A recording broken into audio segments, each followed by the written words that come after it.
एक बार की बात है, एक गांव में एक भक्त रहता था जो भगवान श्री कृष्ण का बहुत बड़ा उपासक था। लेकिन जीवन में उसे कई कठिनाइयों का सामना करना पड़ रहा था।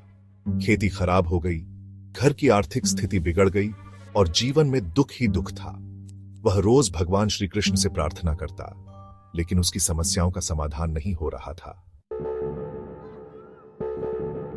एक दिन उसने उदास होकर भगवान से कहा, डिवोटी, हे कृष्ण, आप तो कहते हैं कि आप अपने भक्तों के सारे दुख हर लेते हैं, लेकिन मेरे जीवन में तो बस समस्याएं ही समस्याएं हैं। क्या आपने मेरी प्रार्थना सुननी बंद कर दी है? रात को वह सो गया और उसे एक सपना आया। सपने में श्री कृष्ण प्रकट हुए और मुस्कुराते हुए बोले, लॉर्ड कृष्णा प्रिय भक्त, जीवन में जो कठिनाइयां आती हैं वे तुम्हें मजबूत बनाने और तुम्हारे धैर्य की परीक्षा लेने के लिए है। हर समस्या के पीछे मेरा आशीर्वाद छिपा होता है। जैसे सोने को आग में तपाकर शुद्ध किया जाता है, वैसे ही मैं तुम्हें जीवन की परीक्षा देकर मजबूत बना रहा हूं। भक्त ने आश्चर्यचकित होकर पूछा, डिवोटी, लेकिन भगवान, इन कठिनाइयों का सामना करने का साहस मुझ में कहां से आएगा?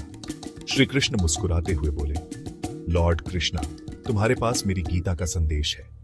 जब तुम किसी भी कठिनाई में हो तो याद रखो, कर्म करो, फल की चिंता मत करो।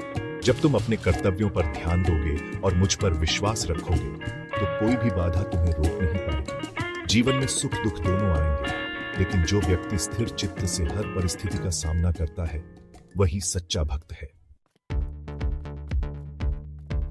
सपना खत्म हुआ और भक्त की आंखें खुली।